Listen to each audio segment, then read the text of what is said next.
Ladies and gentlemen, would you please welcome up to the stage for the London, Gary's just about to walk in, watch out for Gary, for the London press conference for Star Wars The Force Awakens, Gwendoline Christie.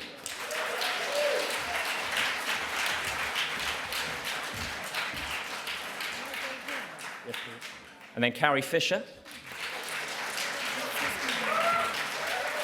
They've moved it along, sorry. And then we have, of course, the director, J.J. Abrams.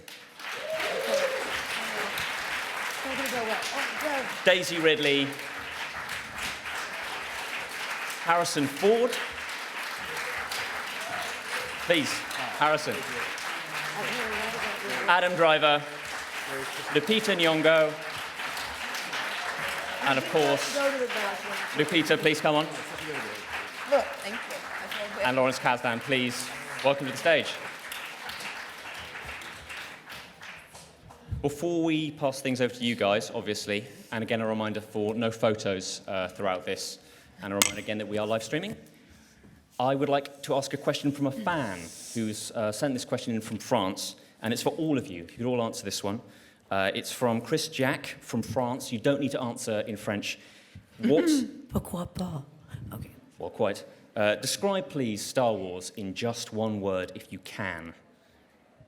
Anyone like to start? Hopeful. There you go. Blue hat. Oh, that was two. I'll allow it. Okay. Any more? I think it's been said. Not just one. You can go for it. You can have two. You can have two. I would say possibility. Adventure. Amazing. Yeah, potential. Potential. All wonderful words. Mm-hmm. I will pass it over to you guys because I can see you're champing at the bit. Now, Alfie, we've had a word earlier, and you're going to be our first questionnaire. Would you please ask your question?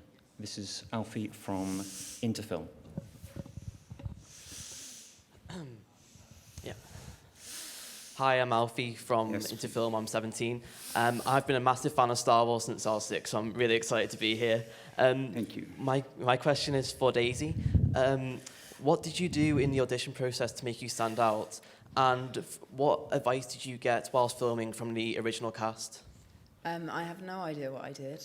I just tried very hard, and I hoped very much. And there wasn't so much advice. There was a conversation with Harrison about anonymity and some things with Carrie that I won't say now. It was just, I think people were leading by example. So for me, it was amazing to see people who are so established and with a huge career be kind and generous to everyone on set. Thank you very much. Thank you.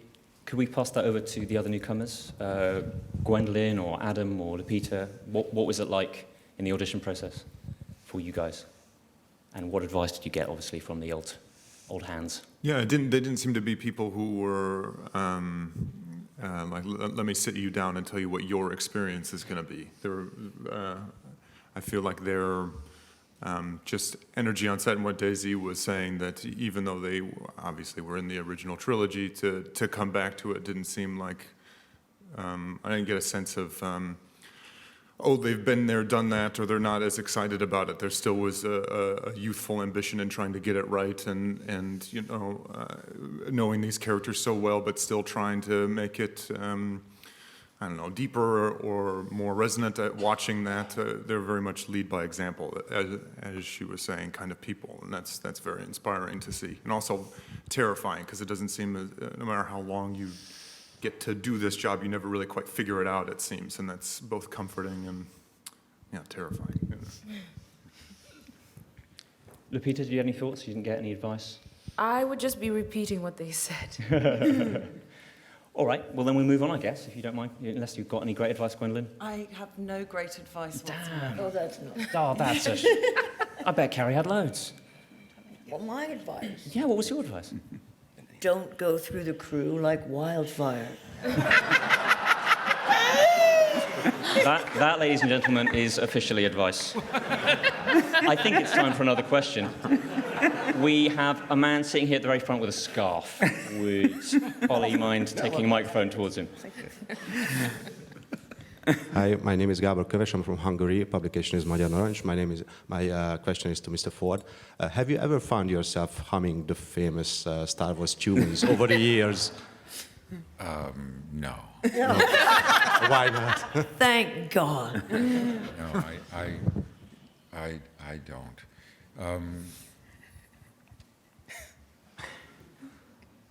But I might start. I think that's an answer. Yeah. Shall we have a question from someone a bit further back? The lady in the white top. Thank you. Hello, my name is Mira Brayford. I'm from TV channel Ukraine. And my question to all members of the cast, which was your most exciting moment during filming? Anybody like to kick this one off? I don't think I could pick one. But I do remember one of my most touching moments was at the end, because you kind of look back and you can't believe all of the stuff that's gone on and all of the many months and the incredible amounts of hard work and passion and energy that have been drawn from everyone and given graciously. So the last day I found probably the most emotional, but the most exciting I couldn't pick. Any more? The last day in particular, what was the wrap party like for Star Wars? Who remembers that? No, but he was great to work with because, you know, George Lucas was wonderful, as we all, but he never spoke, really. But, I mean, he said faster and more intense. He talks a lot, and it's really good stuff that he says, so that was exciting to hear. And he remembers everyone's name. And he's got a lot of energy, and we didn't have any energy in the first film. Sad, really. Right? Shall we have another question? Exactly right. And it helps a lot to have somebody that's that gives as much as JJ gives to the whole enterprise. And this is beside the direction of the movie and the engineering of this monster into something, you know, to what it is today. But also the human kindness that JJ brings to the set every day is part of what makes the movie what it is. Thank you. He was really excited to do it. He was, you know, because he was young when I was a teenager. And so you were sort of a fan. It was infectious excitement and real focus, because he's a very good, he has high verbal acuity. And he really loved making the movie, except with me. But, no, but he was great to work with. It was very exciting. I mean that sincerely. JJ, tell me, how does it feel now that it's coming out, it's finally getting into cinemas? How does it feel from your perspective? It's an enormous relief. I mean, this was, like everyone's been saying, a few years of intense work from literally thousands of people. At the end of the film, when you watch the credits and you see all those names, especially, by the way, when you get to the visual effects names and you just see there's these 4 columns of names that go by, and each of those people lost sleep and didn't see their families. And on behalf of everyone in that incredible list of crew members and amazing cast members, I'm so relieved to finally allow this to get out of the editing room and the post-production world so people can see it, because I think the actors and all those names did an extraordinary job. You remembered all of them as well. And I'm gonna tell you all those names right now. Yeah. But that's a sign of respect and for the process, and he has that. Jumping over to Lawrence. Nice to see you. I can't quite, but there you go. Hello. How does it feel for you to see what you've written on the screen? Oh, it's very exciting. You know, I've been writing movies, directing them for a long time, and when what actually gets made and cut and edited is so close to what you initially dreamed, what JJ and I talked about from the first day onward, And then you get that spirit, and you sit in the theater last night, and you feel other people around you getting that same excitement. You think like, well, this is a miracle that we've made this long journey, and it's come out so close to what you had hoped. A question from the crowd here. How about this man here at the front in his white shirt? Hi, I'm Marshall Julius, HMV. I have to say that this is the first Star Wars film I've seen since 1983 that really captures the essential Star Warsiness of Star Wars. It just feels right. And so I was wondering, JJ and Lawrence, what kind of mindset did you have to get into to try and recapture that very specific magic and feel? Larry, do you want to go? I think that we agreed that what was really lucky is the moment we met, we agreed what we thought the thing should be, what the tone of the thing should be, what the fun of it was. We thought a lot of it had to do with being funny, you know, because that's what had touched us when we first saw the movie, when we first saw A New Hope. Just a really funny movie, and everybody in it is endearing and charming and surprising, and we wanted to get that feeling back into the saga. I think that the thing that I felt when I first saw Star Wars was this incredible sense of it being real. It just felt material and tangible and physical. And I think a lot of films have, recent films have, because of the incredible technology that exists, rightfully relied on that technology in ways that, you know, and I have as well, that you do because you can. And it was fun talking to Larry about Yoda, and there's a story that Simon Pegg's daughter, very young daughter, she had seen the prequels and she loved them. And then she saw episodes 4 and 5. When she saw Yoda in 5, she said to her father, Simon, look, Daddy, Yoda's real. And it was so weird. You know, Simon was like, what's that? And I think that it was just that there was something about the physicality of actually having this thing performed. And when we were doing this one large scene with all these creatures, we had amazing creatures that Neil Scanlon and his team created physically on set. I remember thinking like, oh, this is what it must be like to make a Muppet movie, because you have all these amazing creatures there, and there was just, I know that has nothing to do with story or character or plot or theme or approach or anything, but there was something about the physicality of the quote-unquote old school approach that was, I think, part of what felt Star Wars-y, as you say. So anyway, that was one of the things that I know was informing our approach to this, which was how can we feel this thing tangibly as much as possible, of course, physically, but also emotionally, and that was sort of the approach we took. I found my word. I got the word now. Get it, let's have it. Family. There you go. Carrie Fisher, ladies Carrie and gentlemen. Fisher. Quick round of applause for Carrie Fisher, please. Speaking of physicality and the... John Boyega. We have a latecomer here. Ladies and gentlemen, John Boyega. Apologies, guys. John, I overslept. busy night last night at all? Very, very busy night, honestly. Very busy night. Well, there's that then, isn't there? Good to see you. Good to see you, mate. So we were just talking about the physicality and the Star Warsiness. There are some amazing, amazing costumes in this film, and I was wondering what it was like to step into, say, for Adam, into Kylo Ren's outfit seems wrong, but into his helmet. What was it like wearing that for the first time? It was good. It was like the first time. Oh. It was Claustrophobic. Yeah. No, I felt like a lot of things had to do, like you had to bring your own costumes to set, or you know, bring 5 T-shirts and kind of wear them for the rest of the movie. So for this, because the scale and size of it, a lot of things had to be figured out before you got there.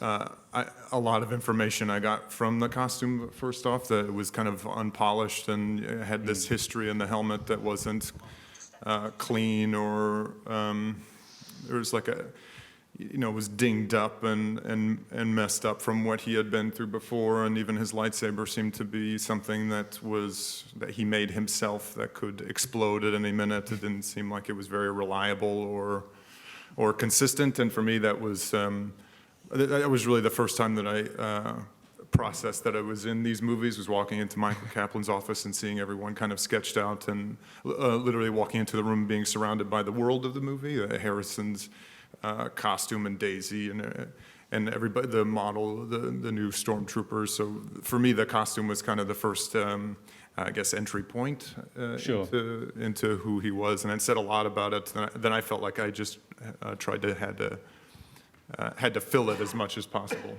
Of course. Yeah. And a similar situation for you, Gwendoline, I'm sure. Yes, it really was. I mean, similar to Adam, of course, the costume was so brilliantly designed by Michael Kaplan, who I've admired since I saw Blade Runner when I was 12. So I was really astounded by how extraordinary it looked. Also that it was practical. And I loved the fact that it hadn't been feminized in any way, it hadn't been sexualized in any way. It was practical armor. And what I got from the costume was that this was a woman that was imposing, uncompromising, and high functioning. And obviously then it informs exactly the way that you move and the way that you walk, which communicates something about the character, particularly when you're encased in armor. Now, I would like to ask for a question for Mr. Boyega here, as he is our special guest today. So who has one and has their hand up? There is a man there close to the middle gangway with his hand up with a beard. Yes, you, sir. Point it yourself so that the man with the microphone or lady with the microphone can find you. Trying to use the force then, it didn't quite work. Okay, if only Mark Hamill was here, he could teach me. Anyway, Jonathan Wilkins from Star Wars Insider magazine. I bought some water the other day that had your face on it. I just wondered, where's the weirdest place you guys have seen your image? Everywhere. It's all weird for me. Wow, my voice is so sexy and deep in the morning. Oh my gosh. Honestly. Sorry, I just noticed that. I think the whole experience for me is in terms of the merchandising and the face everywhere is definitely strange. We recently went to Tokyo, and the first thing I saw was 7-Eleven. I saw Daisy's face, I saw my face, and then I saw the BB-8, and I was like, I'm in Tokyo, I've never been here in my life. But to have my image here and to have, obviously, Daisy's image as well is quite shocking, especially as two Londoners. But it's a very, very proud moment. I'm just going to talk some more so I can hear the depth of my voice. Shampoo bottle. It's because you can twist off your head. Liquid out of your neck. Yeah, makes sense. And there's a marijuana strain, I swear to you, called Princess Leia. I don't know for me, but I have friends. No. I'm gonna tell you. Yeah, Daisy, how does it feel to see yourself on the side of a bus going around London? I haven't seen that yet, and it's funny because the pub I was working in not 2 years ago, I used to watch buses go past with posters on, and I was like, that would be really cool. And I literally said to John in LA, I was like, I can't wait, I hope I'm on a bus. And I've not seen a bus yet, but I'm hoping I do. We're going to get a bus delivered here for Brilliant, you. thank you. So you can see that. Let's have another question from you guys.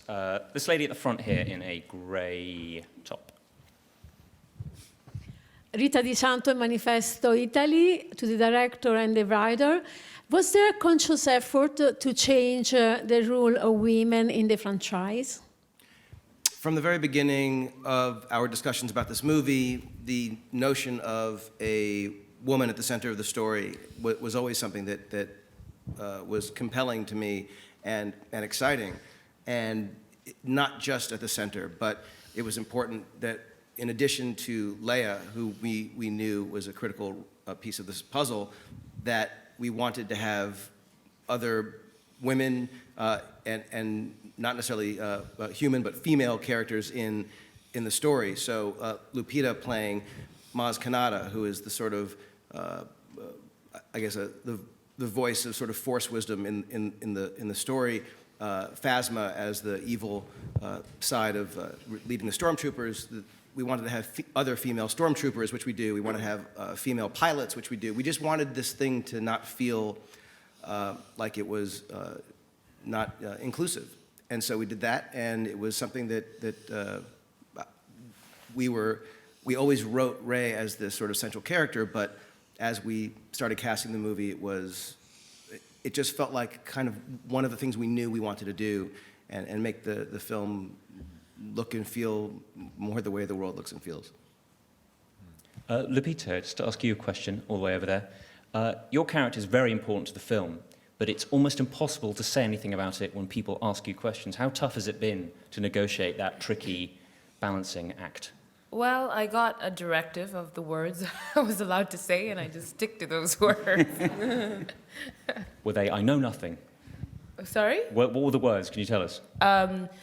I play Maz Kanata. She's a pirate. She's lived for a while. She has a colorful past, and she owns a bar. Guys, there's your scoop, all right? I want you all to write that down. This man here wearing a white T-shirt with his hand up in the middle gangway.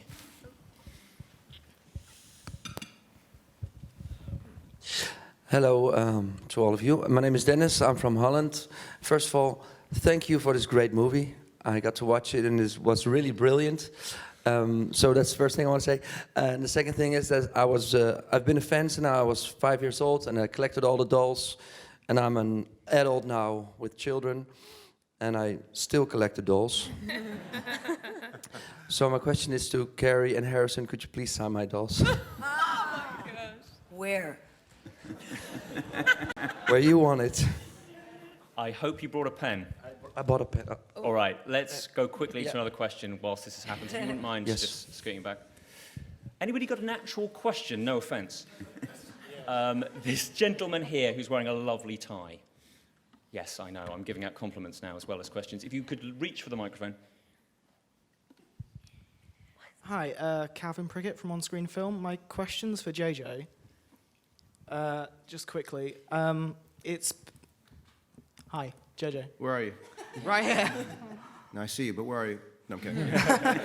The movie's been out around 12 hours now, and it's one of those things where there's already spoilers online. Considering the incredibly brilliant push you guys have made in the marketing to keep it as magical and as it's an experience in the cinema, how frustrating is it to have that? It's been 12 hours and it's already out. Well, you know, I was hoping the movie would be out for at least 11 hours, so I'm thrilled that it's been out for 12. I think that let's just make sure that this happens first. Oh, okay. He does everything. Okay.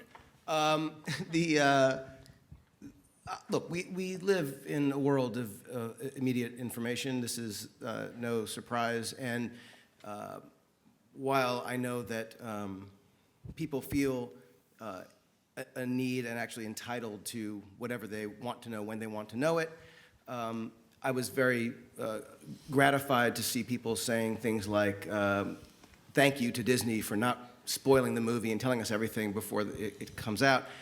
And in fact, people saying, stop with the commercials and stop with the trailers. I don't want to see any more until I see the movie. So there's an interesting thing. Star Wars is so about inclusivity and connection, the whole idea of the Force. And so I feel like when I was, I'm just a circuitous answer. When I was a kid and saw the film at 10, that idea that we're all connected was actually happening in the theater. You know, I was with, like we all were, hundreds of people having this crazy, you know, screaming at the same time, laughing at the same time, crying at the same time, and we were all connected by this energy, and there's something incredibly powerful about that communal experience, which of course is less and less likely the more we have these little objects in our pockets that connect us, and we feel connected, but we are actually more disconnected.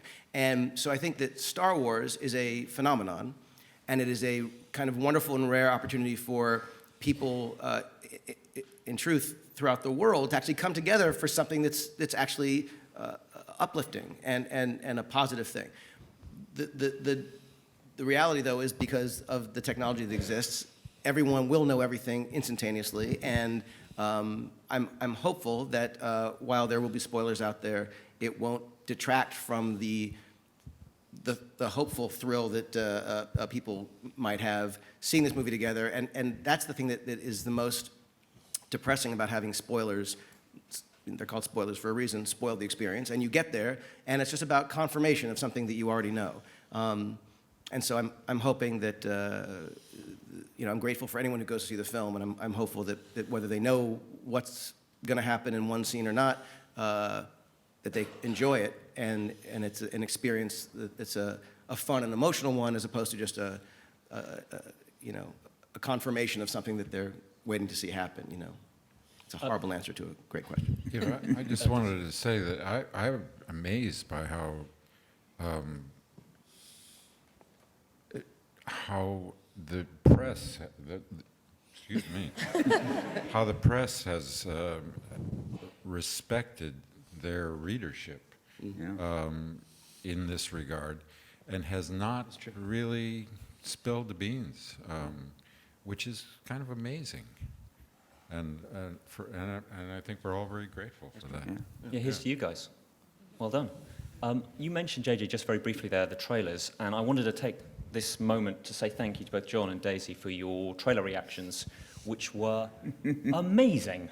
Thank you for doing that. And I was just wondering, Carrie's a bit busy.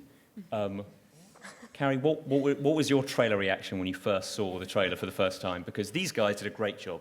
What did you do? I missed it. I cried a lot. That was... And John, did you cry? Just threw myself over a sofa. Yeah. Nobody came and asked me to have a trailer reaction. Yeah. I'll have one later. All right, guys, look out for that. All right, another question, please, perhaps from the further at the back. That gentleman there, actually, on the far left from my perspective, with the beard. Oh, with the beard. Hi, I'm from Portugal, Rui, from Diário de Notícias. My question is for all you guys, and you mentioned spoilers, so what's the best tip for people not spoil the story? What can you say to people who've seen the film not to spoil the film? I mean, I might be able to answer this one. You may want to not use the internet. That's just a tip. If anybody can top that, I mean, do let me know. No. The internet is not your friend, guys. Any other questions, please? I think you might have some. This man here, I'm pointing at him, he can see me. It's a question for Harrison Ford. It's Johnny Messias from The Void magazine. How much have you actually sort of seemed to enjoy the secrecy on this movie? And as a follow-up, there is talk about a film that might be around about a much younger Han Solo. Would you be wanting to approve the actor that plays that chap? And is that a film you'd like to see? What was the beginning of the question? The question was really, you seem to sort of almost enjoy the secrecy or relish it. Has that been kind of suited you not to give things away? I think we've kind of covered it in a way, but... Yeah, no, I have actually relished this entire experience in a way that I had not anticipated. And I think a lot of the credit for that goes to JJ and Larry. This is a rare experience in my old life, and I'm very grateful for it. As far as the movie featuring a young Han Solo, I don't know what to think about that. I'm glad that somebody else is going to have the burden of being young and take care of that part. It's well beyond my understanding or control, and I of course want nothing to do with it in the nicest possible way. But I know that it will be well done and well guided, and it's nothing to do with me. Thank you. We have time for just 2 more questions, so they better be excellent. There's a man, he's been very patient there. He's wearing a blue collared shirt. He's going to put his hand up so the microphone can be passed to him. Just there in the middle. Thank you. Hi, Stephen Milton, Irish freelancer. My question is for both JJ and Daisy in relation to the fantastic final sequence shot at Skellig Michael. JJ, I'm just wondering, initially, what were the difficulties and challenges with the shooting in this location? And can you hear me? And Daisy, I'm wondering what that experience was like to film somewhere so important. Well, I'm part Irish, whoop. So to be in Ireland was very exciting. And then the approach to Skellig is unlike anything I've ever seen. Firstly, I'd never been in a helicopter before, and it's just unbelievable. The pilot was like, someone's paid off the man upstairs because the weather was stunning. It's just one of the most amazing places I've ever been. And then, but it was tough. Those steps were many. And but it's weird because people were like, oh, did you have to walk up those stairs a lot? Colin, our incredible Steadicam operator, was walking backwards up the stairs with like, what, a 70, how much does that weigh? It's close to 100. Like a 100-pound camera. So the whole thing was pretty awe-inspiring. And I was sick on the last day. So I was kind of feeling a bit awful. But it kind of helped with the emotion as the helicopter, yeah, it was amazing. Well, great job. And JJ, what were the difficulties with actually shooting in that location? Well, as an honorary Irishman, it was wonderful to go back home. And the thing that was we could only bring, I think, 45 crew members, and essentially no props or anything of scale. And there were people, of course, there to. I couldn't believe they let us shoot there. It was like shooting right on Stonehenge. It was like crazy, and it was so gorgeous. But they kept telling us how many people die there and fall off, and it was, you think, oh, this is beautiful, and you realize, oh, this is perilous also. And luckily, no one got hurt, and it was one of the most incredible things. One weird thing that happened, we were shooting there, and we shot there for 3 days, and we got there, and there were, I think, like 10 million puffins. I mean, there were more puffins than I knew there were puffins. It was an amazing number. I won't say the name of the bird again, because you've heard me say it now 3 times. It was an incredible number. Puffins. So we get there, and all the birds are there, and then the next day we get back, and they're gone. And we got there, apparently, their last day before they fly away. And literally the next day, there were 0 puffins. It was a very strange thing. But the shots where she's walking up, and there are all these birds flying behind her, those were all in camera. That was not, a CG thing. That was all real. It's very strange. Anyway, it was gorgeous, and we were welcomed there, and it was incredible. Thank you. I have to inform all of you guys the sad news that this is the end of the London Star Wars Force Awakens press conference, sponsored by Puffins. Thank you so much to everyone up here on the stage. Could you give them a big round of applause as they make their way? Yeah, really.